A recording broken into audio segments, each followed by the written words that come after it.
That right there is one of the simplest ways to add color and variety and sound more advanced, but most sax players overlook it completely.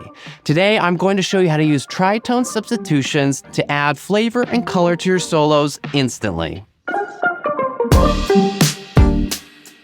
Alright, if you're looking to level up your harmonic vocabulary and sound like a more advanced jazz player, tritone substitutions are the secret sauce you need in your playing. By the end of this video, you'll know exactly what tritone substitutions are, how to use them, and how to make them sound more natural on the horn. Alright, let's get right into it. So I'm going to start with 3 examples that are basic 2-5-1 examples.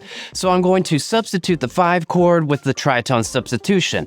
And of course, we'll talk about what a tritone substitution is. Then I'm going to do 3 phrases that are a turnaround and basically substitute the 5 chords for tritone substitutions. And in this case, it's going to be the 6th chord dominant as well as the 5 chord dominant. And then finally, I'm going to put them into application into the repertoire. We're going to look at some instances that we can use them in Autumn Leaves, as well as a more up-tempo bebop tune, and in this case, the tune Tune Up by Miles Davis. All right, let's get started with what a tritone substitution is. So for example, if I have a G7 chord, which is my 5 chord in C major, and I substitute it a tritone away, that gives me a D flat 7. Now, the secret sauce is that the thirds and sevenths remain the same. So the third in a G7 chord is a B natural and the 7th is an F. And in the D flat 7, the 7th is a B natural and the 3rd is an F. So really what's changing is perhaps the 5th and the root. And the beauty of the tritone substitution is that the root is now going to move in half steps from the 5 chord, what was the 5 chord, now the tritone substitution, down to the root. So in this case, we would have a D minor 7 as our 2 chord, a D flat 7, and maybe a sharp 11 on that, going to C major. You'll notice it's just chromatically descending. That makes for much smoother voice leading in the bass, but also gives us some more harmonic opportunities and note choices. Now, one thing to really keep in mind, and one thing that I'll talk about several times, is the fact that the 5-7 chord, in this case G7, could simply be altered, and we could use the altered scale, and we'll talk about what that is real quick, and that basically will give us the same exact notes that we would use on a tritone substitution that includes the sharp 11, or in this case D flat 7 sharp 11. So the altered scale is the 7th mode of melodic minor. Now that means basically we start on the 7th scale degree of the melodic minor scale, and we're going to get a whole bunch of alterations, which is why it's called the altered scale. We're going to get a flat 9, a sharp 9, a sharp 11 or flat 5, and a flat 13. Now, the real trick here is that if I think about the 5 chord as an altered 5 chord, for example, a G7 altered, I'm going to get the same notes basically as a tritone substitution that includes the sharp 11, so the D flat 7 sharp 11. It's the same notes as, in this case, what would be A flat harmonic minor, because G is the 7th scale degree of A flat melodic minor. So we would just simply use those notes from the A flat melodic minor, and remember, melodic minor is a major scale with a flatted 3rd. So we've got the natural 6 and the natural 7. In this case, it's going to be an F natural and a G natural if A flats are melodic minor. So if I simply start on G and I play up that scale of the A flat melodic minor, I get my G altered scale.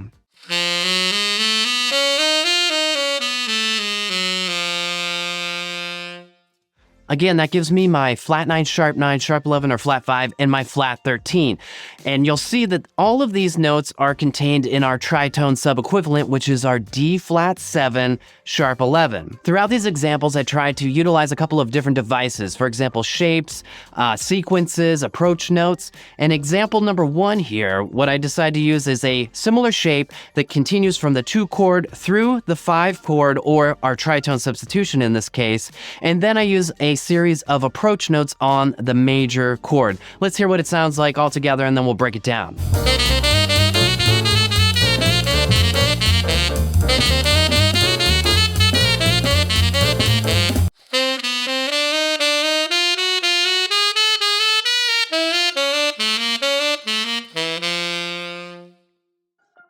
Okay, you'll notice that on the 2 chord, without getting too far away from our tritone substitutions, I'll just make a note that we've got a C sharp, which is a passing tone, but also I like to use the harmonic minor scale on our 2 chord because it really tonicizes the minor sound. And if you want to dive more into that, check out some of the other videos I've got where I really break down that process. Now, our main shape is established in that 2 chord.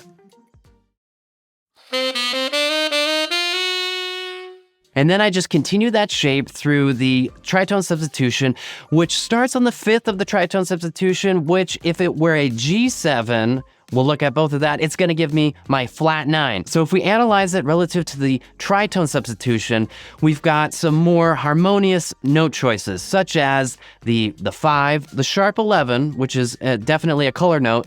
We've got the 6, and we've got the flat 7, and of course the root. But if we were to analyze that based upon our dominant, regular dominant chord G7, we would get a flat 9 and a sharp 9, and we would get a sharp 11. So it's important to know how they relate to each other and how it's going to create a different intervallic relationship. Let's check it out with the pattern connected where we've got the 2 chord and our tritone substitution.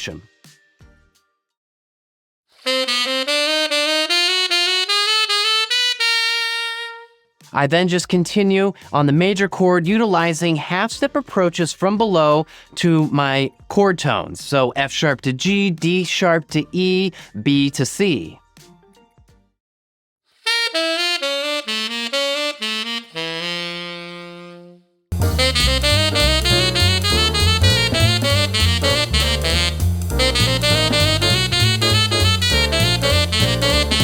I find that it really makes it more accessible if we utilize shapes that kind of traverse the bar lines, giving us something to grab onto while we're going outside of the key temporarily. Let's check out example number 2.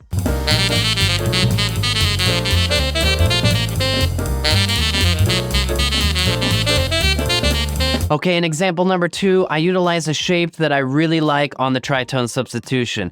It's sort of this scale in thirds and then descending right down the tritone scale, or what would be really the altered dominant or G7 scale. Let's look at the 2 chord and the 5 chord resolving just to the 1 chord.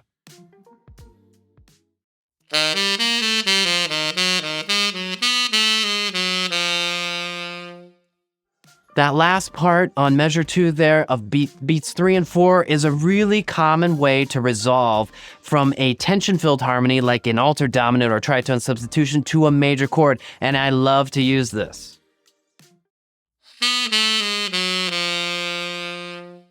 Now check out the major chord. I decided to add some color by utilizing the sharp 11 and some larger interval leaps and keeping in some sort of kind of more unique shape.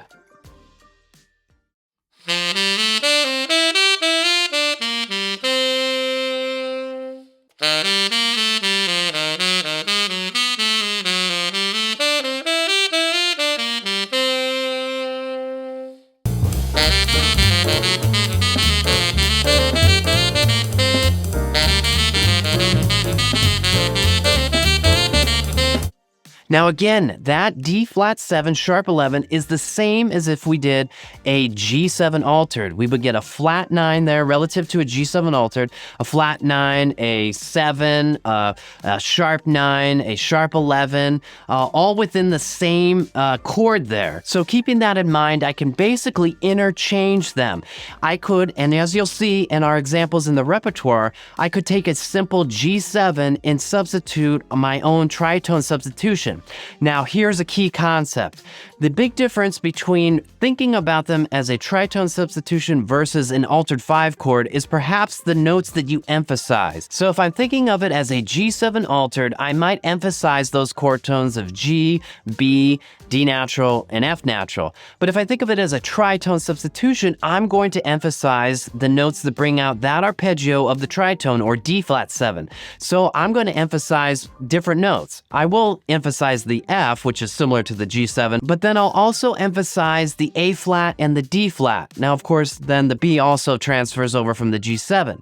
This gives me a totally different sound. This does work on an altered dominant, but it might not be quite as effective in really communicating the harmony while still utilizing altered sounds. Again, this is super important to think about because it's going to make you play different shapes. If I think about the D flat 7 sharp 11, my tritone substitution, I might play a D flat 7 arpeggio, and oftentimes I will. But again, if I think of it as a G7 altered, I might start on a chord tone that's more related to G7. Let's look at example number 3 of our 2-5-1 breakdown.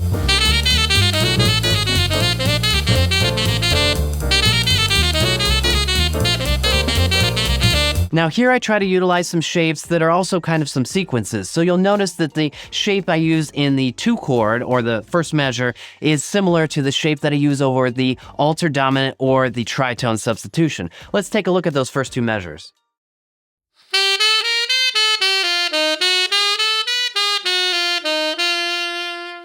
Now, sequences are a super effective way to kind of keep some intentionality in your line while going outside of the key. I then continue to the major chord and I utilize a similar shape over that major chord. Let's look at just the major chord.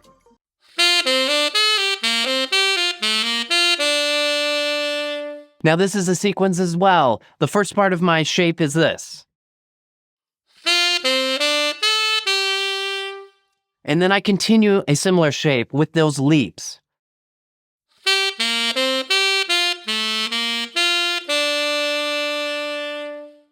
This is a great way to show some more intentionality and melodic development in your lines.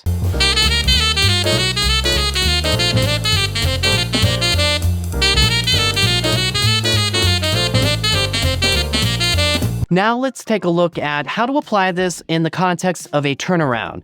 Now in this case, I'm going to substitute all of the dominant chords for tritone substitutions. And that's going to mean that I'm going to substitute the 6 dominant chord that we would traditionally see in a 3-6-2-5, as well as the 5 chord. And I'm going to utilize their tritone equivalents, which is going to give me a descending chromatic root movement. This is super effective in creating sequences as well. So instead of a 3-6-2-5, I'm basically doing a 3 flat 3 2 flat 2 1. So if we look at example number 1, I basically just outlined that harmony because it is so effective to utilize the arpeggiation of the altered chord or of the substitution to really bring out the harmony that you were trying to communicate. Let's look at that first example real slowly.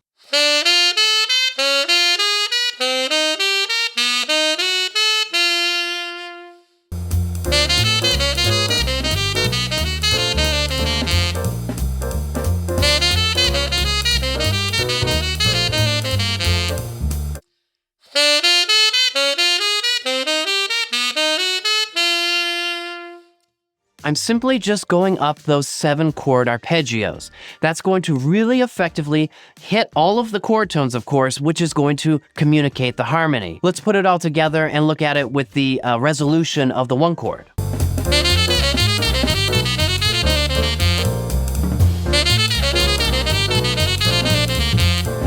Check out my online community, Next Level Sax, where as a member, you get access to an exclusive variety of information, including videos, weekly PDFs, mini lesson videos, monthly jazz etudes, access to all of my books, digital courses, masterclasses, personalized feedback, and of course, a supportive community where you can ask specific questions. Just click the link below to go next level. Let's look at example number 2 of our turnaround vocabulary.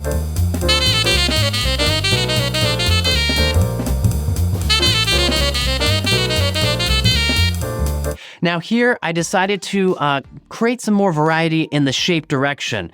I go up and down and try to weave a little bit more of our voice leading throughout the harmony. Remember, voice leading is basically trying to get from one chord to the next, communicate that harmony as effectively as possible with the least amount of movement. So that's typically resolving thirds to sevenths, and half steps and whole steps are utilized. Let's look at example number 2 real slowly here.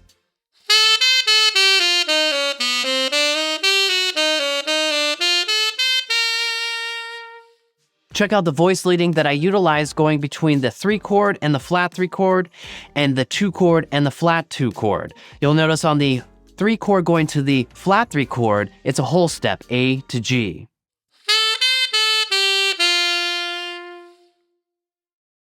And notice when I go from the flat 3 chord to the 2 chord, our standard 2 chord, it's a half step. And then when I go from the 2 chord to the flat 2 chord, it's by half step. And when I go from that flat 2 chord to the 1 chord, it's by half step. Let's hear it all slowly one more time.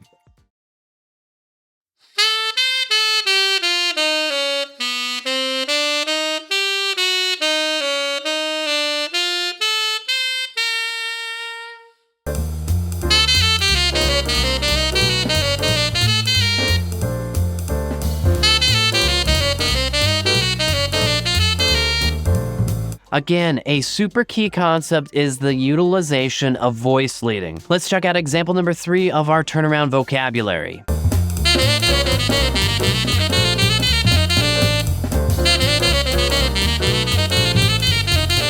In example number 3, I'd simply just try to find some more shapes that are bebop related that really communicate the harmony. Let's check it out real slowly.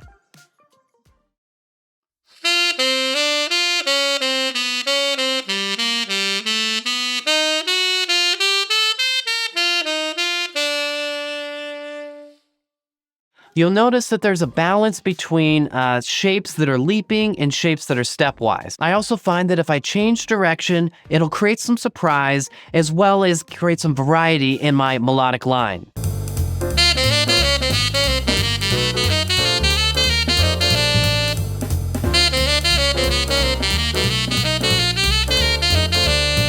Let's get right into the repertoire and check out how we can apply the tritone substitution. Now we're going to start with the standard autumn leaves, and we're going to look at just the A section.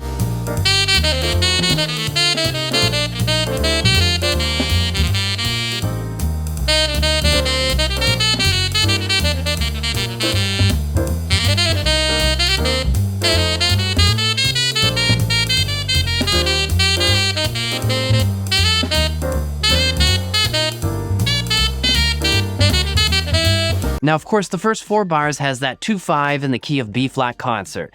Now, I'm going to leave the notation or what the backing track is going to play as the 5 chord, and I'm going to imply the tritone substitution also, which is implying the altered dominant. So again, they're kind of interchangeable, and depending on what I'm thinking about is going to dictate maybe what shapes or what notes I emphasize. Remember, if I'm thinking of it as an altered dominant, like a G7 altered, I might start on chord tones or emphasize chord tones from that G7 arpeggio. But if it's a tritone substitution that I'm thinking about, I might utilize and emphasize notes from the tritone substitution, which would be a D flat 7 sharp 11. Let's look at the first 4 bars in our first instance where I imply that tritone substitution.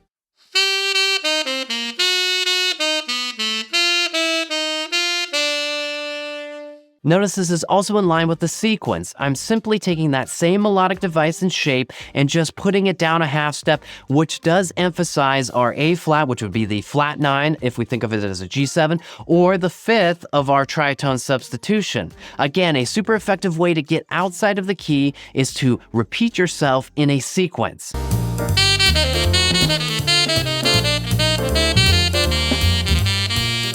Let's keep going. Now you'll notice the second 4 bars of our example here is a minor 2-5-1. Now I have written there as an E7 flat 9 because that's really what I'm thinking about. But what if we change that to the tritone substitution? It would be a B flat 7 sharp 11, let's say.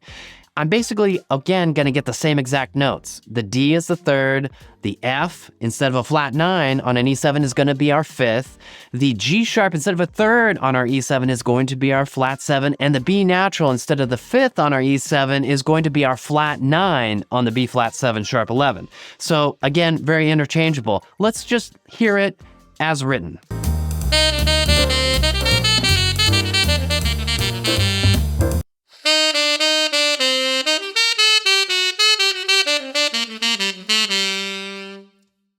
I like to really imply harmonic minor or melodic minor on the minor chords. It could be a minor 7 chord even. And as long as I resolve that natural 7, in this case G sharp, up to the root, in this case A, it's going to sound great because it's going to sound like I'm really tonicizing that minor sound. Check it out.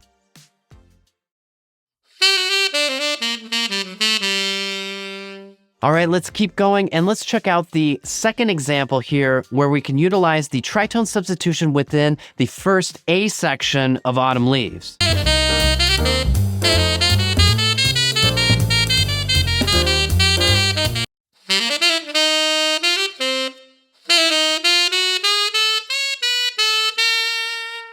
Now, I could think of that G7 as a G7 altered, but I could also think of it as the D7 sharp 11.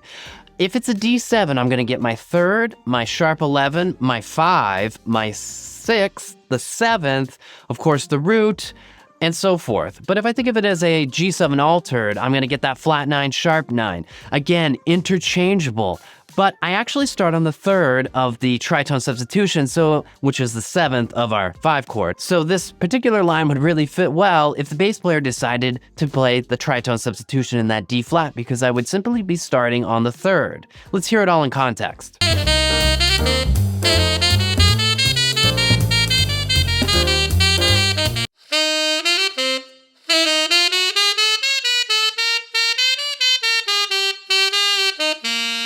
Again, we want to think about the concepts behind these things so that we can actually improvise when it comes to it. So if we think about the tritone substitution simply as a form of altered dominant, we can emphasize those notes of the tritone substitution in a variety of ways. We can either emphasize the notes of that altered dominant, or we can utilize arpeggiation and emphasize the notes of the tritone substitution.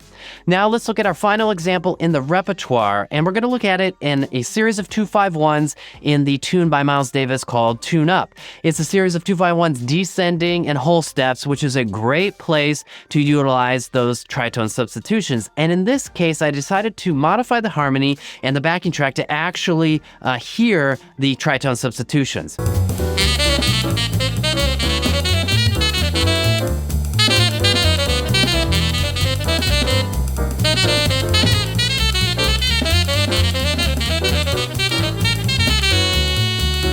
Let's take a look at the first example, or the first 4 bars of that.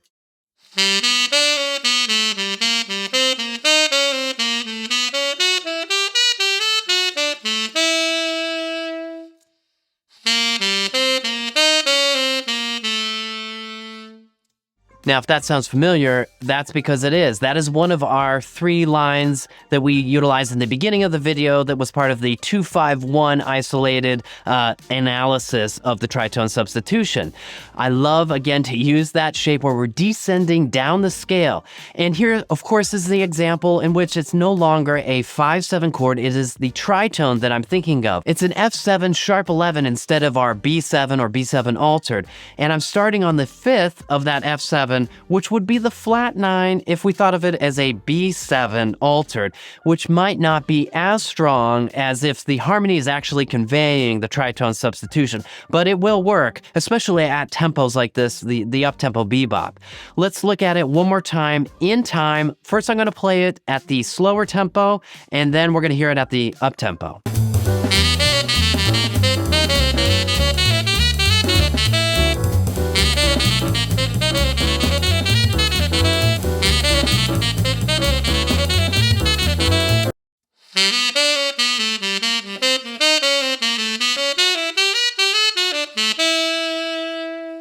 All right, let's look at the next 2-5, which is going to be the second 4 measures in our tune-up example. And in here, I actually tried to emphasize the sharp 11 and try to find a couple of different shapes. Let's listen to it real slowly.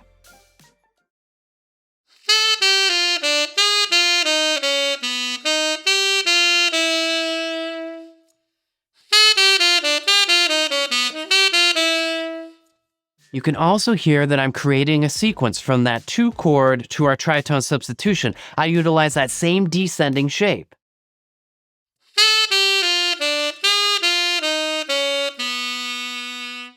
And then I go up to, an arpeggio, which would be like a D flat sharp 5, which gives me the sharp 4 or A natural on my E flat 7 sharp 11.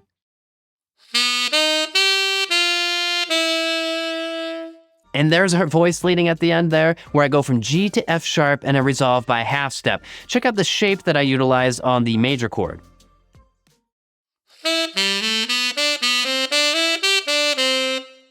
That's some real nice standard bebop language where we've got some leaps in there. And then, of course, we've got that leading tone, C sharp in this case, resolving. And we've got some upper and lower neighbors that are diatonic to the key of D major.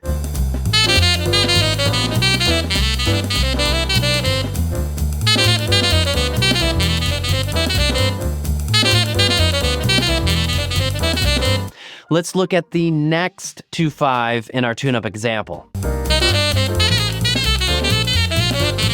All right, I threw it all in here on this phrase, and I use a series of sequences as well as the approach note example that we had in our first set of 2-5-1 examples. Let's check it out real slowly.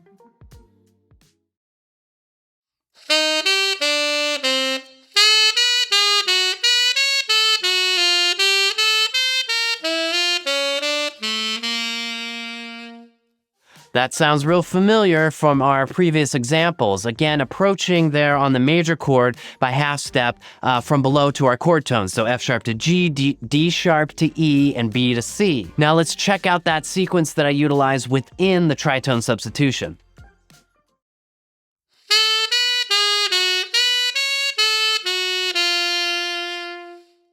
I simply just go up what would be diatonic to either the altered scale or the scale in which we would use on the tritone substitution, which would actually be like a Lydian dominant scale.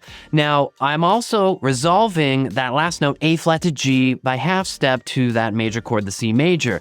So we get that real nice voice leading. Let's check it out one more time in context before we go to the last part of our repertoire example.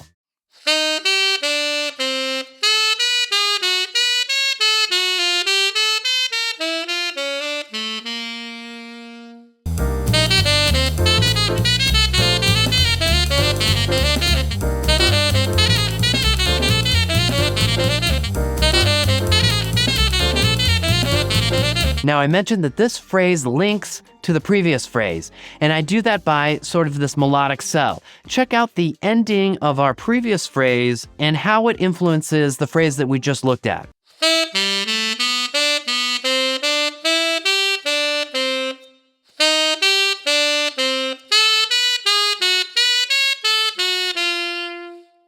You hear how that sequence travels from our previous phrase into the next phrase? Again, a really great way to get outside of that key and to show that it's intentional and melodic in a way is to create those sequences. Let's look at the last 4 measures of this example.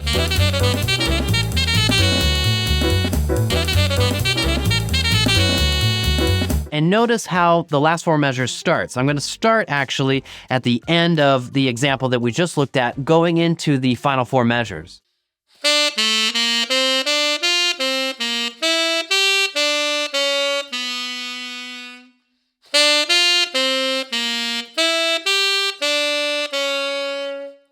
Again, I'm taking that shape that I started basically on the second line of our example at the end there, through the third line and into the fourth line.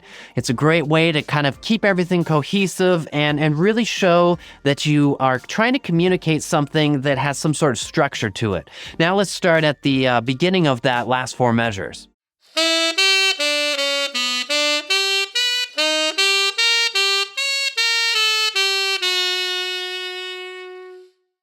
One thing that I noticed right away is that F7 sharp 11 or a tritone substitution has that on beats 3 and 4. It has that same descending scale motion that we had in the first tritone substitution of our first 4 bars. So the first 4 bars had the descending thing.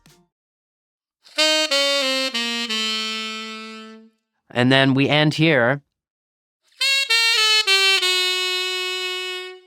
Notice in the tritone substitution of our last 4 bars here, the F7 sharp 11, I also communicate the arpeggio real strongly.